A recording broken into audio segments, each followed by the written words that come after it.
Come on, good morning. All right, all right. Anybody excited for the word this morning?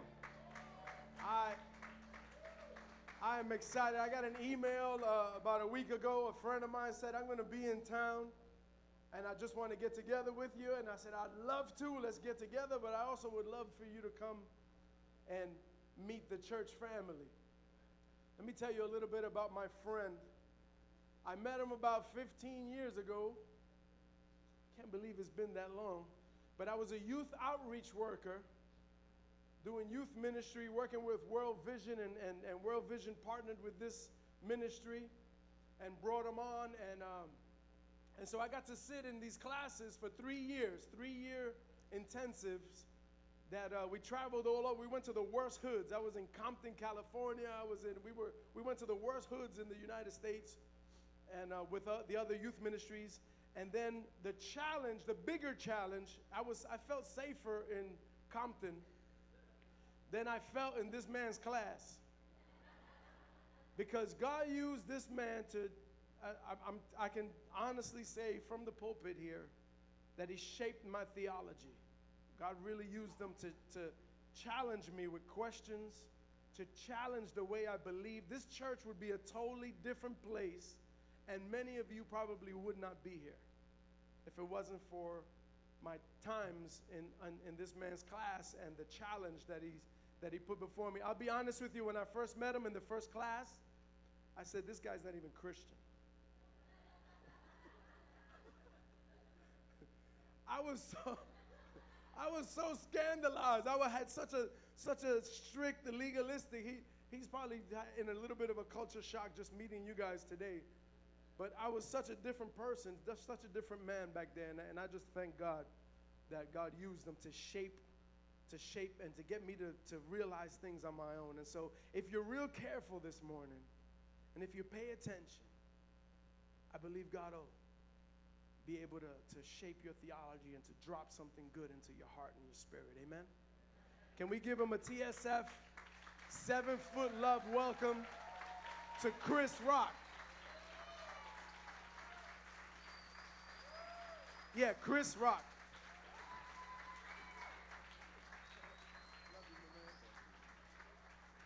Wow. Well, I do believe the Spirit is alive and well. Part of the way I know that is I think you got this little white boy to get some of that Spirit this morning. And that takes some doing. That takes some doing. It's good to be here. There is no place, and I really mean this, there is no place I'd rather be than right here. Pastor George, thank you. So sit back and relax. If you need some sleep because you lost an hour, this might be the time to get it. I will not be offended, I promise you. If you need some sleep, get some sleep. If the Spirit awakens you, well then let the Spirit awaken you. But don't force it. Please don't force it. You got enough things in your life being forced on you. The Spirit will never force anything. That is not the Spirit's way. Never forces anything. Always invites, always welcomes, always calls, but never forces.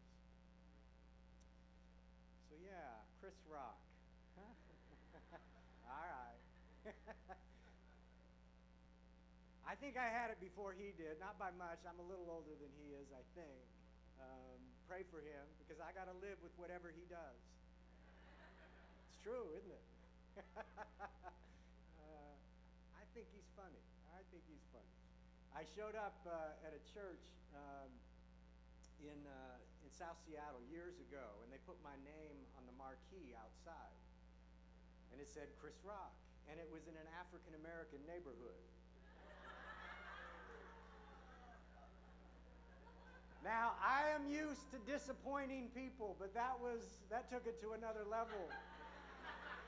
The church was unusually filled that morning, and they were all hunting for Kris Rocke. Where's he going to come? What's he going to say? And they introduced me, and there was just this gasp, this sort of, really? It's all right. Some things start that way, don't they? Some people looked at your life and started off disappointed. It's a hard thing to say, but it's true for some of us, right? Doesn't matter. God's not disappointed. God's not disappointed. So we're on our way to Easter, and that's good. And we're getting closer to Easter. But we're going to get there by way of the cross. There just really is no other way to the resurrection than through the cross. And so there's this season that's set aside every year by the church. It's been happening for a long time. I see that you're practicing it. You've got the mirror up here. It's called Lent. Now, I was raised Catholic, and Lent was a big deal for us, all right? What did you give up this Lent, right? You got to give up something, right?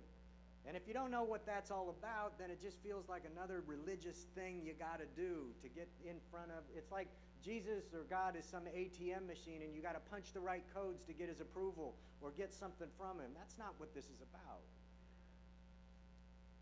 Lent is about going light for a little while. It's called the spirituality of subtraction instead of a spirituality of addition. Sometimes you got to go light for a little while to see things clearly. And so this is my favorite time of year, personally. I like to go light for a little while. I need to go light for a little while. Maybe you do too. Let go of a few things in order for the Spirit to speak to you. Well, that's why I'm here, is I've been going light for a little while, and I hope to bear witness to some good news. Good news in places that I've seen, and I hope that that's good news for you. That's my hope this morning. Now, a little context. So I run an organization called Street Psalms. Street is in road, Psalms is the Old Testament book, right? Street Psalms. And we train urban leaders in cities around the world. We've been in, 30 cities worldwide, 15 different countries, training urban leaders around this particular question. What is good news in hard places? What is good news in hard places? We say we train the head, the heart, and the hands of urban leaders to love their city and to seek its peace. And the thing that energizes us is this gift. I didn't make this gift happen. Gifts are given, aren't they? And you steward the gift. And the gift for us is, how do you see and how do you celebrate? All right, see, this is, now here's a lesson. When white people get the Spirit, we get quiet. So that was just, I was just trying to prove that I had the Spirit. In my tradition. That's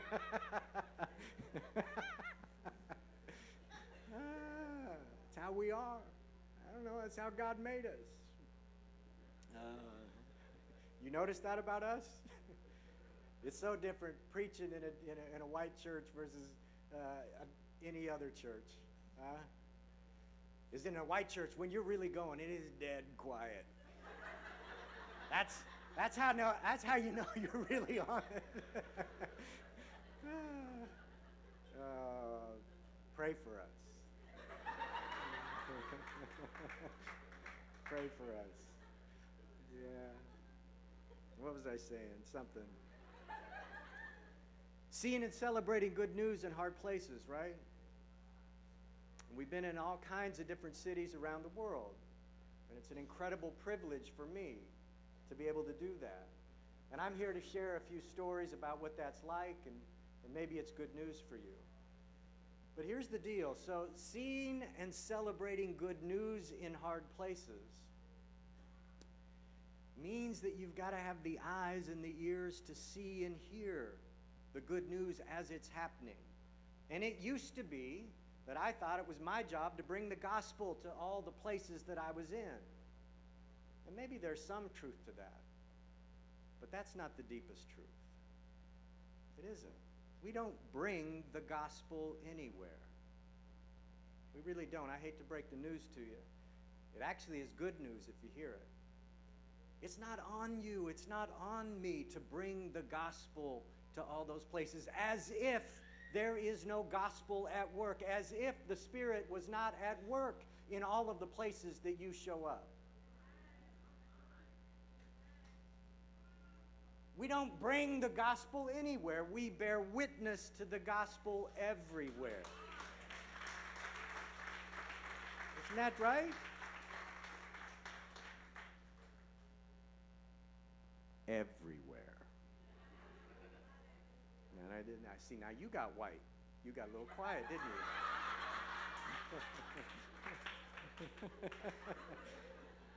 you? How's it feel? Everywhere. Everywhere.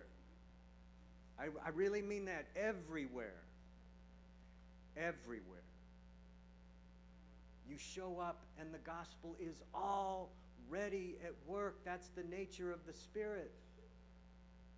And this frees you up. It is for freedom. I love that. It is for freedom that you've been set free. You were not set free to get it right. You were set free to be real. And that sometimes means getting it all wrong, messing up. It is not dependent on you and I. And I am here to bear witness to the truth of that. I think sometimes God chose me, like He chose you, just to have a little fun.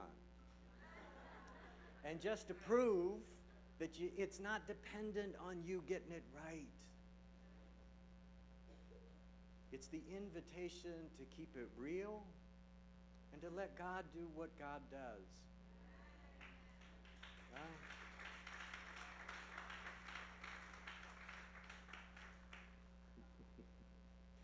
So I'll prove it. Pray for me now. So when I first got started, this was back when I was doing youth ministry, and when you're first getting started, there ain't nobody else going to listen to you but the youth, and they're not even listening. But you got to hang out with somebody, right? And so I started hanging out with all these kids, and I just didn't know. I didn't know. I didn't grow up in youth ministry stuff, and I just didn't know. But I had a heart. It's about all I had. And I said, all right, let's do this. And so we started hanging out with kids, and the next thing I know, I had 100 kids in a bus on the way to a camp, and it was my first camp. I'd never been to camp, not only as a leader, but as a kid. I'd never been to a camp. I didn't know how this was supposed to go. And I was a brand new Christian, okay? And I was still learning the ropes a little bit. I'm still learning the ropes. And we get to the camp, and you got to understand, I mean, this is one of those outreach camps, and I hung out with the hard-headed, knuckle-headed kids. You don't know any of those kind of kids, but those were the kind of kids I used to hang out with, right? And there was Craig, and he was a young man, and he really took to me. He and I connected, right? Now, he didn't have a father. And his house was a mess, but he's a good kid. And he would just sort of get, he's one of those kids that sticks to you, and it's like, after a while, you're like, come on, man, but he's not going anywhere. So we get to the camp, and the first night, and this was an outreach camp, and it was one of those kind of camps and kind of outreach thing. It wasn't really intense. It wasn't like a hardcore gospel presentation. It was like just a really soft introduction. Soft introduction to the gospel for kids who had never heard anything about it. And the first night, the gospel message went something like this. We're glad you're here. God loves you. Go back to your cabin and say what you're looking forward to this weekend. That was the gospel presentation on the first night. Not a real hard sell, right? The end of the first night, Craig pulls me aside. He says, Rob, I'm ready. I'm like, for what? I'm ready to give my life to Jesus. And now I thought, I think I might have the gift. I'm an evangelist. This is my first save, right? And I'm thinking, this is easy. This ain't nothing. First night and I already got him. Lord have mercy, do I have a gift or what? I didn't even have to say anything. I said, well, Craig, well, I was a little confused because I wasn't ready for the first night like that, and I was still figuring out the 4 things you say, right, and how you pray, and I didn't have that down yet. I I said, well, all right, Craig, will you just pray after me? And I'd never done this before. So I started praying, and I got the order mixed up, and I can't even remember what the 4 things are, and I'm like, oh my goodness, and I'm just praying. And I was praying him into the kingdom. You know what I'm talking about? And I'm praying him into the kingdom, and I get done. And of course, I was elated, and I looked up, and he was miserable. Little junior high kid, miserable. He just had that look like, what have I done? He was miserable. And I go, Craig, don't worry about it, man. This often happens, as if I've ever done this before. I said, nothing to worry about. You know, you come to know Jesus, and sometimes it's overwhelming. Don't worry about it. You're in the kingdom now. Let's celebrate. Well, the kids go out that night, and they leave the cabin and go on a nighttime adventures. So it's just me and Craig, because he is a disciple now, right? I said, Craig, this is the first step of discipleship. All the other kids are out there having fun, doing whatever. You and me are back here. We got to pray for them.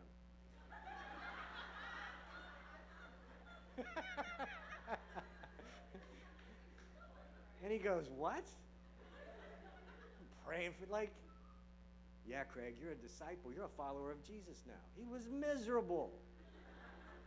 Frankly, so was I, but I couldn't tell him that. I was like, man, what are we doing here? The next day, we get up in the morning, and I could tell, man, he just had a terrible night. His whole affect looked like, the spirit had been taken out of him in some weird way. I was like, what's going on? He comes up to me at noon, and he says, Rocke, could we talk? And he got real serious. He says, I think I made a mistake.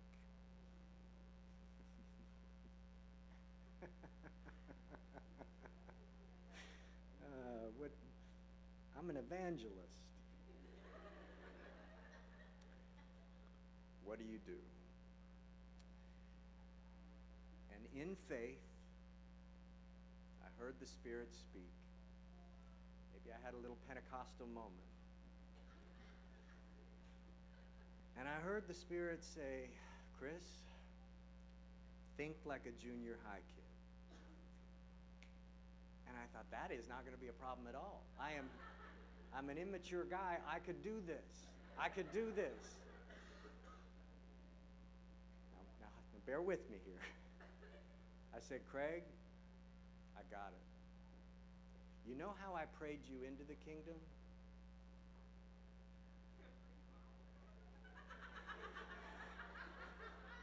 Hang on there. Now, don't judge me, right? Our job is not to get it right. It's to be real. I had no idea what I was doing. Honest to God, I was nervous. I was like, Craig, you know how I prayed you into the kingdom? I can get you out. He looked at me and he said, you do that for me? And I said, no sweat. For you, I'd do anything. I said, all you got to do is bow your head and pray with me. And I prayed in reverse, and I prayed him out of the kingdom.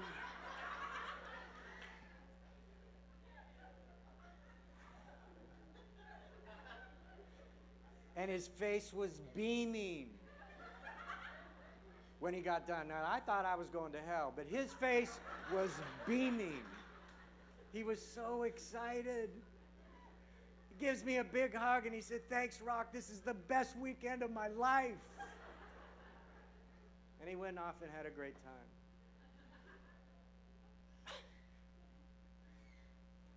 The Spirit is at work everywhere. Listen, he wasn't ready to say yes to Jesus. He wanted my affection. He was a kid without a dad. Thank you. He was a kid without a dad looking for affection. And I misread it because my eyes were so fixed on something else of getting whatever, doing the right thing, that I couldn't see the real thing that was happening, which was he wanted a connection with me. And I was not available to him. I was so committed to this gospel thing that it got in the way of a relationship with Craig, who needed a relationship with me.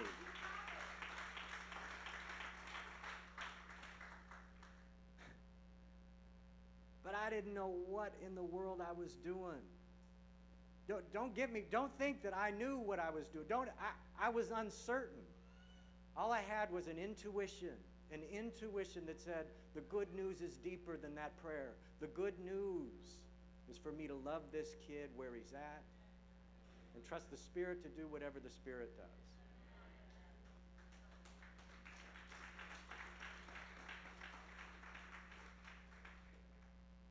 That's good news, isn't it? You want that kind of good news, don't you? You don't want to be hurt by the good news, oppressed by the good news, forced by the good news. You want the liberty that comes with good news. I know you do. That's why you're here.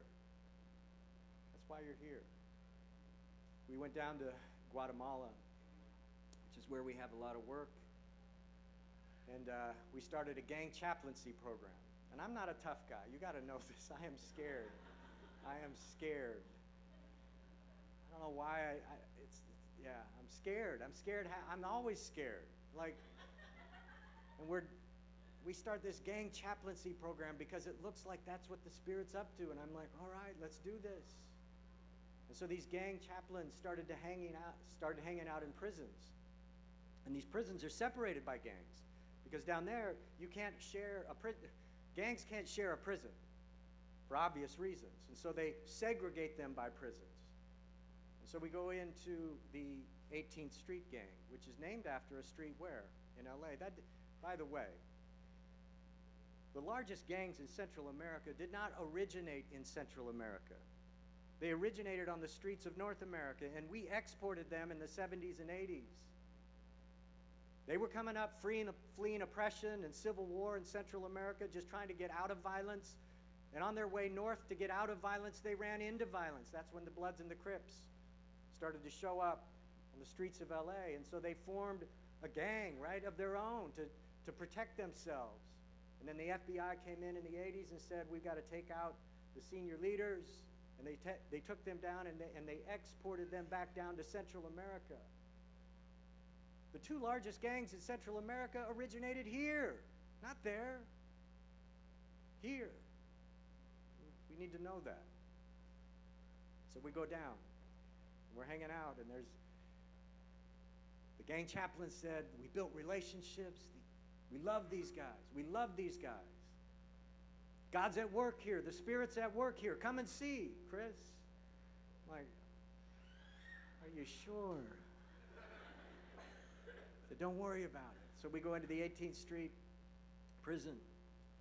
And now you have to understand, the guards take you to the gate and then they let you in, but they don't go in with you. You are on your own. I am not a tough guy.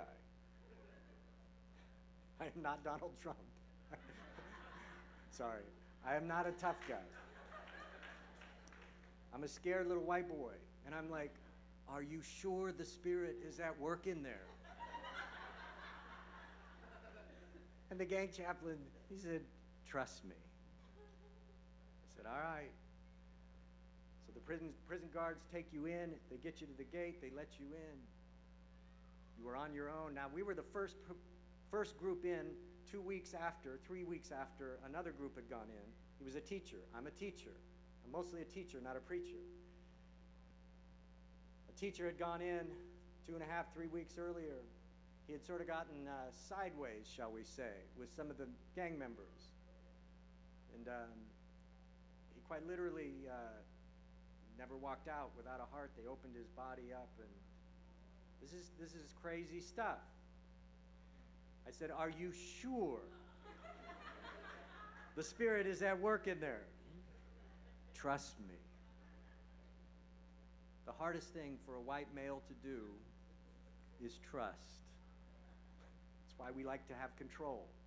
I said, I'm giving up everything I know about who I am when we walk in there. But I've seen the Spirit. I've seen the Spirit at work. God must be doing something. I see the excitement in you. I want to see what's going on. So we go inside. Now, when you go inside, there's other things inside there. Somehow, you can bring things in that you wouldn't normally find inside of a prison at that scale. So you walk in and there is a cloud of smoke, and I'm not talking cigarette smoke. Now, full disclosure, it had been a long time since I'd been around that kind of smoke.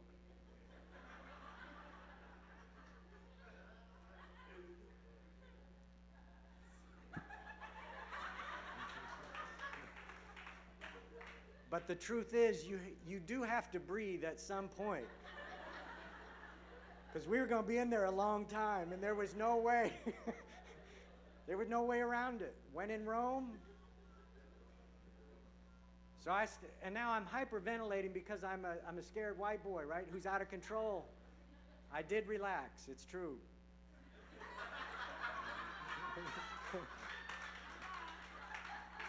I relaxed.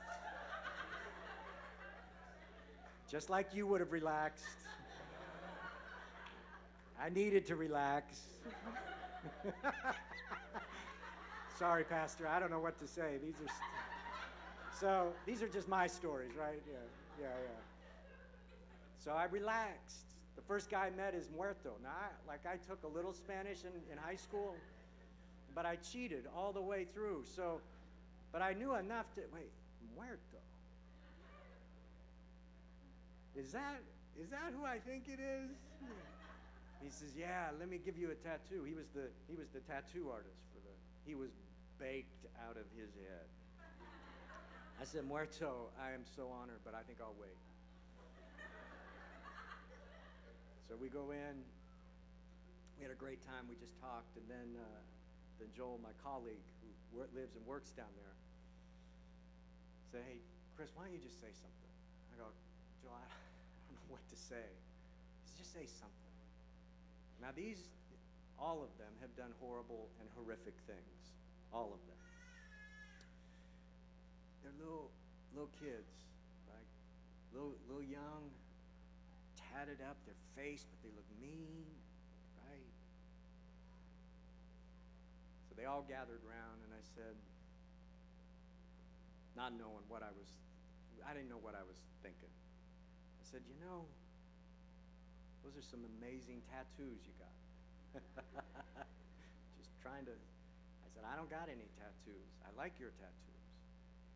I said, God was the first tattoo artist. He put a mark on Cain. I believe it was the mark of grace to protect him. You've been marked. I do believe you are marked with grace. I do believe that. They relaxed. I relaxed. We breathed a little more.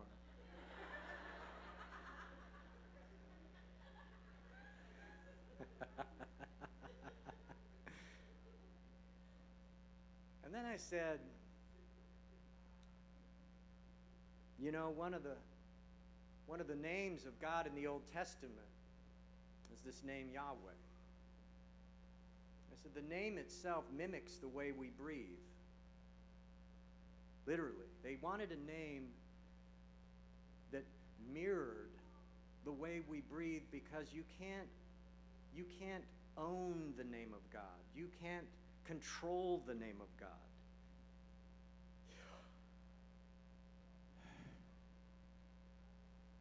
Your lips don't clasp over it, and your tongue can't control it. You simply breathe the name.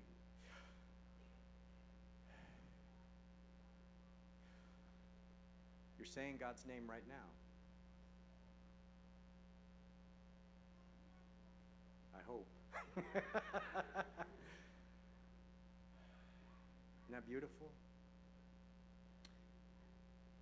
I said, what's the first thing you did when you came into this world? Nobody told you to do it. They might have given you a little tap on the rear. But what'd you do? You said God's name. Nobody told you to do that. You did it out of your own free will. You wanted to do that. God is with you. God is with you in the beginning. And what are you going to do? The last thing you do when you leave this life? You will exhale the name of God that was given to you, is in you, now at work through you. Always, from beginning to end. God has never not been with you. And if anybody makes the gospel more complicated than that, run.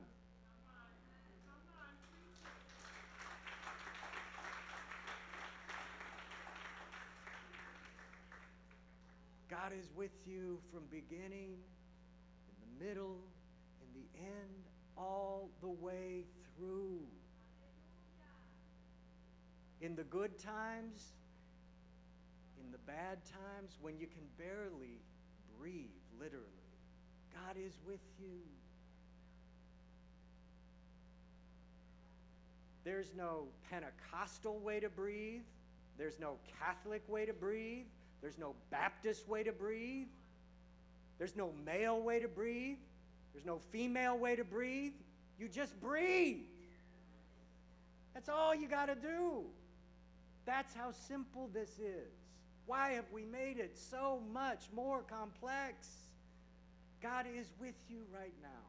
You've been saying God's name since the moment you sat down. Isn't that good news? And God's with you in a particular way, without judgment. Without judgment. There is no condemnation in Christ. Just breathe. That's how intimate God is. And we began to literally just breathe together. It was a very powerful moment. For me, I don't know about them, but something happened to me. I don't know what happened for them, but something happened to me. And these hard, angry, many of them murderers, some of them may have been the ones who had ripped the heart out of the guy who had showed up the week prior or 2 weeks prior, I don't know. But these vicious, hard young men started to look like innocent little boys to me as we breathed. They were little boys who were loved by their mother. They were little boys who were loved by their father. Yes, they were little boys for whom life had not been kind. That's true. But I began to see them as they actually are. Created in God's image, bearing His very likeness.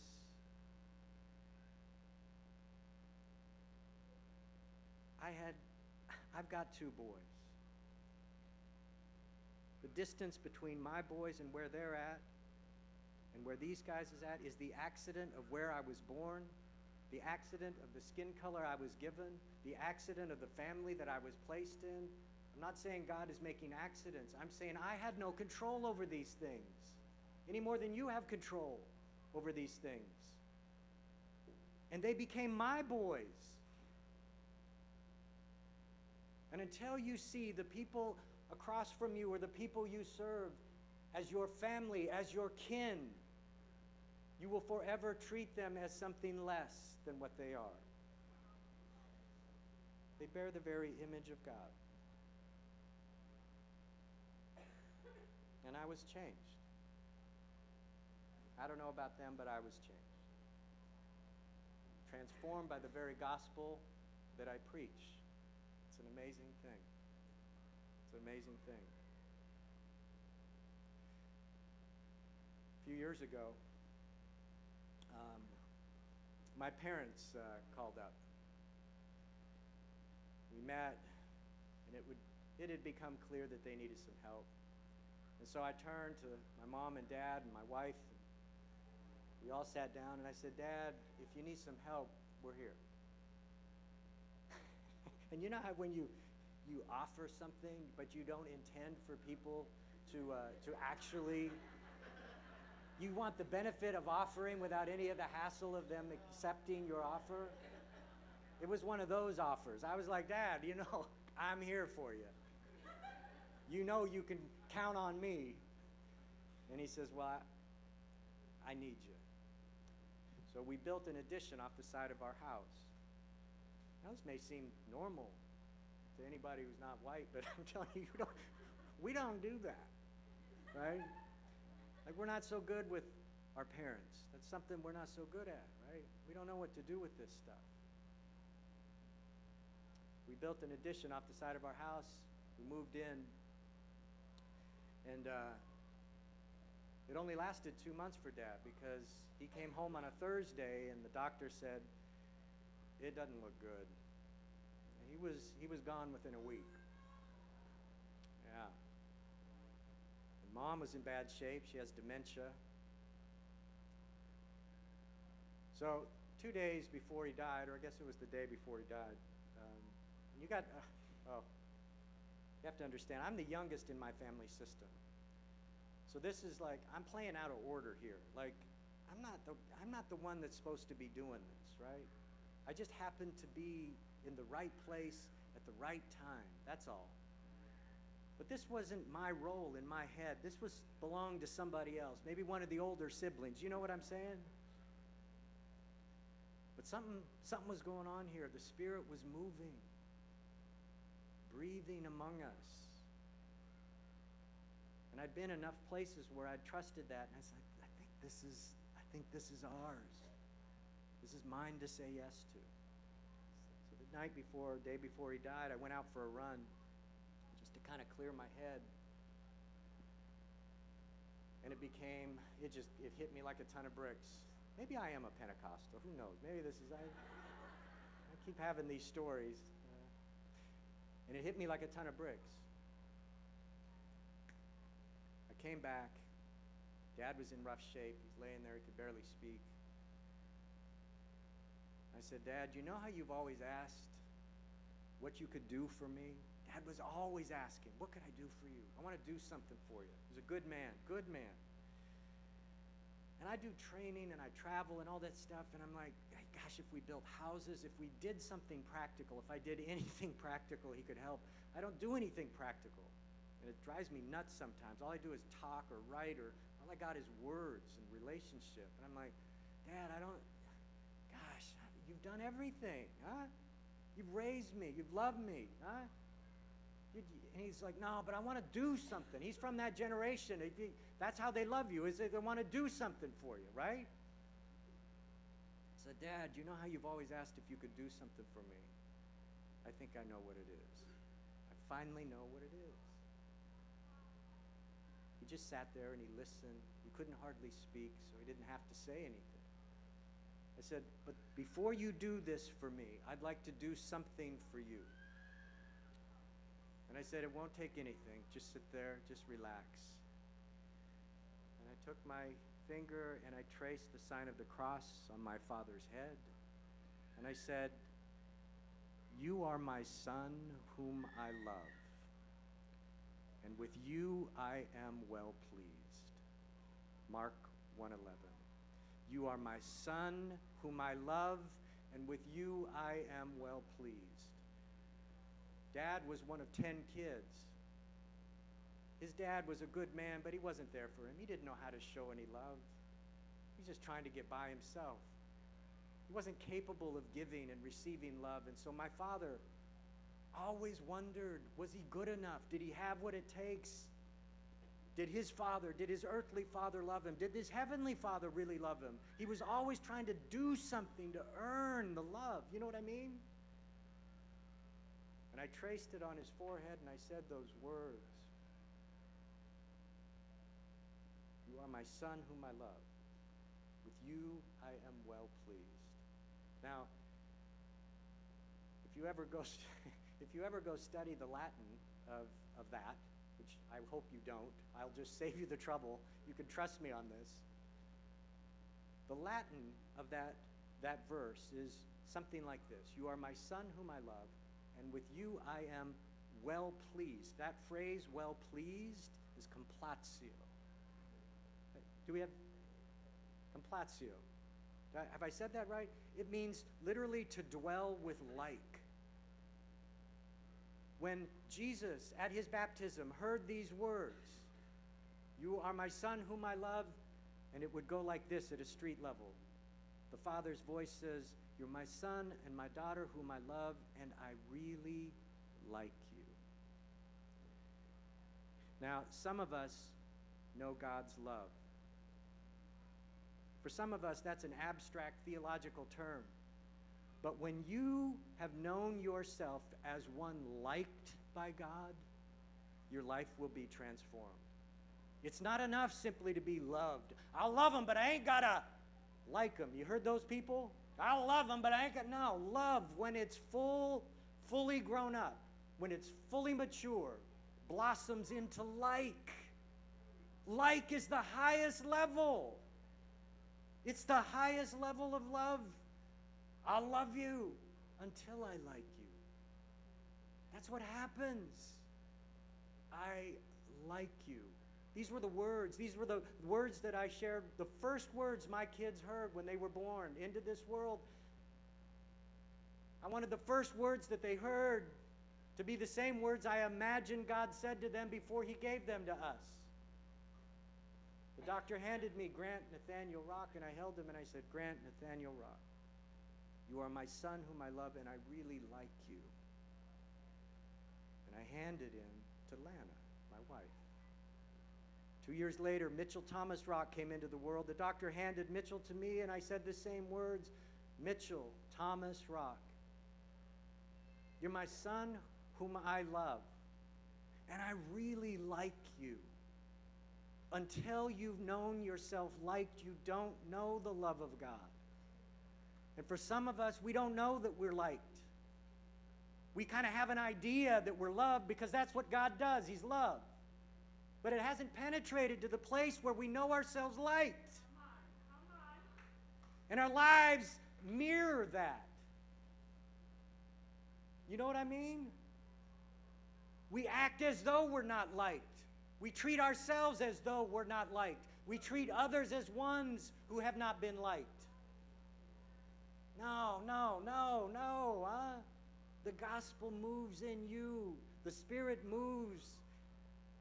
And the Spirit wants to say, you are my son, my daughter, whom I love, and I really like you. That's how I proposed to my wife. So I said, I love you, and I really like you. Together, I think we're good. What do you say? It wasn't all that romantic, but I tell you, huh? Needs a little work, but you get the idea. Like. Do you know you're liked? Some of you know you're loved, but do you know that you're liked? Do you know that you're liked? Do you? Who's liked you? Do you like yourself? About 2 a.m., it's pretty tough for me to answer that sometimes. You know what I'm saying? Why did I do that? Why? I'm an idiot, right? That's the voice of the evil one. That's never the voice of the Spirit. Never, ever the voice of the Spirit. The voice of the Spirit will never accuse you, ever. Ever. I like you. I like you. I like you. I like you just the way you are. And someday you're going to like yourself too. You really will. You won't be so hung up. You won't be so angry. You won't be so defensive. Nobody could offend you anymore. They can say what they want. You're not in rivalry with anyone or anything. You're not a hot fuse waiting to go off every 2 seconds. You're liked. You're liked. You're liked. You're liked. You're liked. You're liked.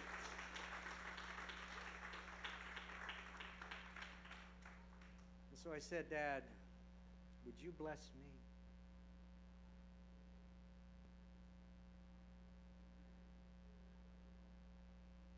We all need the blessing of the Father.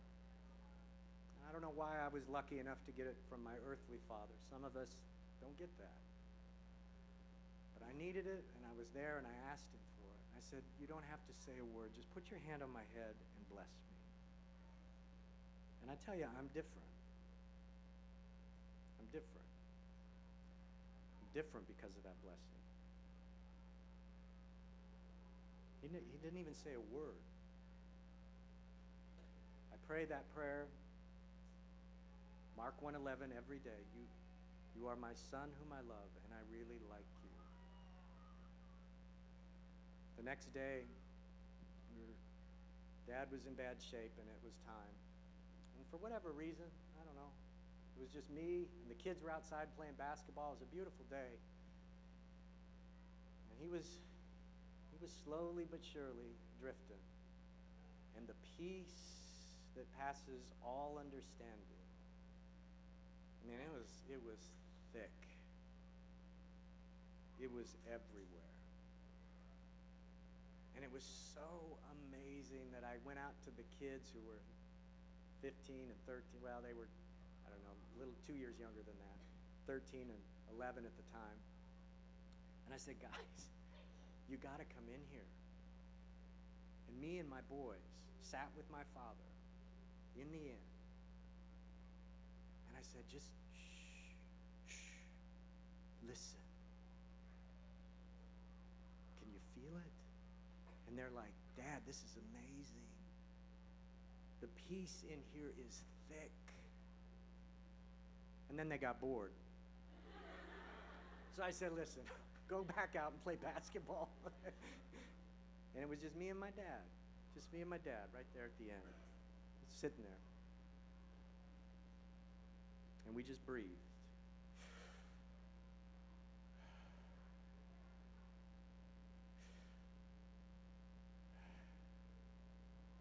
I taught my dad this prayer.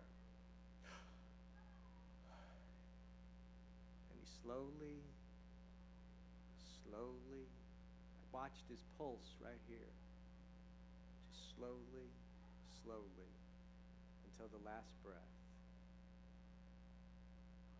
And it was beautiful. Not everybody gets that. I know that. I'm not here to make my story over and against anybody else's. But it was beautiful. I've seen other deaths and they weren't beautiful. But isn't it amazing to know that the Spirit is at work from the beginning to the end? And in a couple of weeks, we'll see Jesus on the cross, and at the end it says, and then he breathed his last.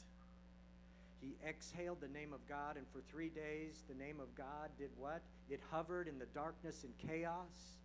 And when God's name goes forth, it recreates whatever it goes forth.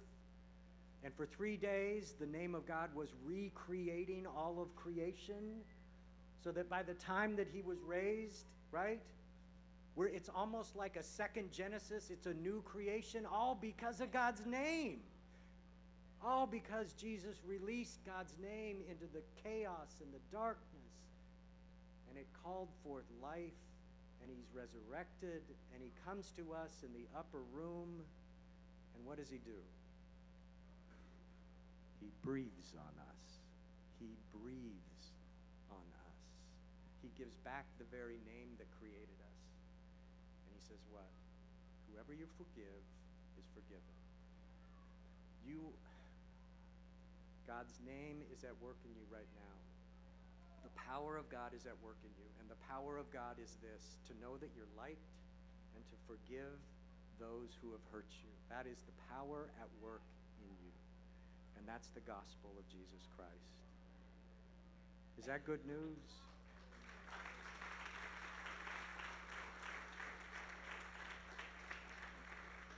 I'll end with this, and I don't even know how much time I took. I'm sorry if I went over. Auden, who's a poet, said it this way: I know nothing except what everyone knows. If there, when grace dances, I should dance. If you ever encounter grace, just all you got to do is join in the fun and dance. That's all you're asked to do. Just join the party. Just join the party. Just join the party. The Spirit of the Lord is upon us because he has anointed us to preach good news to the poor, proclaim release to the captives, recovery of sight to the blind, to let the oppressed go free, and to proclaim the year of the Lord's favor. That is the Spirit that is among us now. Christ be with you, Christ within you. Christ behind you, Christ before you. Christ beside you, Christ to win you, Christ to comfort and restore you. Christ beneath you, Christ above you. Christ in quiet and in danger. Christ in hearts of those who love you, Christ in mouth and friend and stranger. God bless you.